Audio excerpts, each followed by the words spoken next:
시편 24편, 오늘부터 시편을 당분간 조금 볼 텐데요. 시편 24편은 다윗의 시입니다. 다윗이 하나님을 찬양하는 그러한 시가 되어집니다. 단순한 찬양이 아니라 하나님의 섭리, 하나님의 다스리심을 찬양을 하며 하나님의 왕되심을 찬양을 합니다. 앞서 봉독해 드렸는 것에 대해서도요, 말씀에서도 반복되는 단어가 나오죠. 바로 영광의 왕입니다. 하나님의 영광의 왕이 되신다라는 것입니다. 먼저 바울은 다윗은요, 1절과 2절에서 그 하나님이 어떤 하나님이냐, 창조주 하나님이시다라고 말씀을 합니다. 땅과 거기에 충만한 것과 세계와 그 가운데 사는 자들이 다 여호와의 것이다라고 말씀을 하고 있습니다. 우리는 이 땅에 살면서 우리가 농사를 짓고 또는 집에 거하고 내가 내 소유의 차도 있고 땅도 있습니다만은, 그러나 실제적인 모든 것의 주인은 누구시냐? 하나님이시다라는 것입니다. 이 자연이 하나님이요, 우리가 또 그 위에 털을 싹 닦고 살아가고 있는 모든 것들, 그리고 이 땅에서 누리고 있는 모든 것들이 다 하나님이 만드시 하나님이 다스리시는 자연에서 기인한 것이요, 그렇기 때문에 모든 것이 하나님의 것이다 라는 것이죠. 땅과 거기에 충만한 것과 세계와 그 가운데 사는 자, 이 세상 우주 만물, 그리고 그 안에 사는 모든 동식물과 심지어 사람들이 하나님의 것이라는 것입니다. 하나님께서는 그 하나님의 터를 바다 위에 세우시고 강들 위에 건설하셨다. 태초에 천지를 창조하시는 그런 말씀입니다.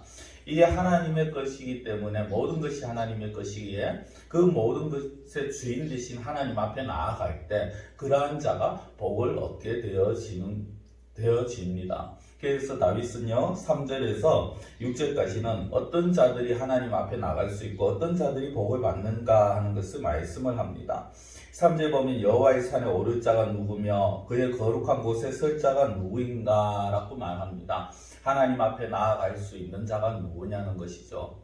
하나님 앞에 나아가는 자들이 복을 받게 됩니다. 하나님 앞에 나아간다는 건 하나님이 인정하시는 자들입니다. 우리가 청와대에 대통령이 있습니다만은 대통령을 만나고 싶다고 아무 때나 아무렇게나 청와대로 출입할 수는 없습니다. 허락이 있어야 되고요. 그 앞에 정문에서 통과가 되어서야 됩니다. 하나님 앞에서 하나님의 산에 오른다, 하나님의 거룩한 곳에 선다라는 것은 하나님의 허락과 하나님의 인정하심이 있어야 된다라는 것입니다. 지금 하나님께서 어떤 자를 인정하십니까? 4절에 보면 손이 깨끗하고 마음이 청결하며 뜻을 허탄한 데 두지 아니하고 거짓 맹세하지 않는 자다라고 말하면서 5절에 이런 자들이 복을 받고 의를 얻는다라고 말을 합니다. 성경에 보면 손이 깨끗하다라는 것은요, 행동을 말을 합니다. 겉으로 드러난 부분입니다.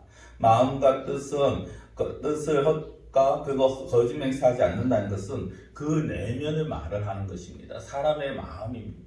사람의 겉모습과 행실과 그리고 사람의 마음이 무엇을 하느냐, 생각이 어디에 있느냐가 중요한 것입니다. 우리가 겉으로만 드러난 것에 치중해서는 안 되고요. 속에 감춰진 것만 우리가 가꾼다고 되어지지도 않습니다. 겉과 속을 다 하나님 앞에서 올바르게 사용해야 되고, 겉과 속이 하나님 앞에서 정직해야 되고, 겉과 속이 하나님 앞에서 깨끗해야 되는 것입니다. 이러한 자들은 늘 하나님을 찾습니다. 하나님 앞에서 자기의 추함을 보기 때문에 그 거룩하신 하나님만을 찾게 되어지고요, 하나님의 얼굴만을 구하게 되어지는 것입니다. 그러면서 마지막 7절에 보면요, 이 왕이 누구시냐, 문드라라고 말합니다. 이 세상의 모든 우리가 흔히 출입하는 현관의 문도 될 수 있습니다만은, 그러나 결국에는 무엇을 말합니까? 하나님께서 하나님의 나라에 들어가는 자요, 하나님이 출입하는 곳입니다. 하나님이 계시는 곳입니다. 그곳에 누가 들어갑니까? 영원한 문이 들어갈 때, 영광의 문이 들릴 때 영광의 왕이 들어가신다라고 말씀을 합니다. 7절에는 그 문에 영원한 문, 하나님의 나라의 영광의 왕이 들어가시고요, 8절에 보면 그 영광의 왕이 누구냐? 강하고 능한 여호와여, 전쟁에 능한 여호와시다라는 말씀이 나옵니다. 반복이 되어지는데 마지막 10절에서는 그 영광의 왕이 누구냐? 만군의 여호와다라고 그렇게 말씀을 합니다.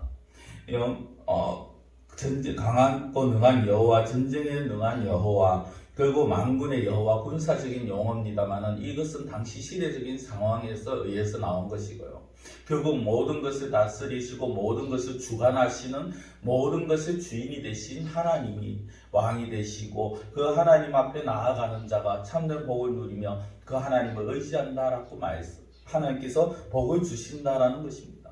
우리는 이 말씀을 보면서 과연 나는 하나님 앞에 나아갈 만한 그러한 모습을 가지고 있는지, 원래 우리가 정말 하나님 앞에 나갈 수 없는데 하나님께서 우리를 부르셨기에 우리는 이제 의인이라고 부름을 받는데, 그렇다면 의인이라고 불려지기에 합당한 우리의 행실이고 우리의 마음이고 우리의 생각인지 다시 한번 우리를 살피는 그러한 모습이 되어야 될 것입니다. 기도드리겠습니다.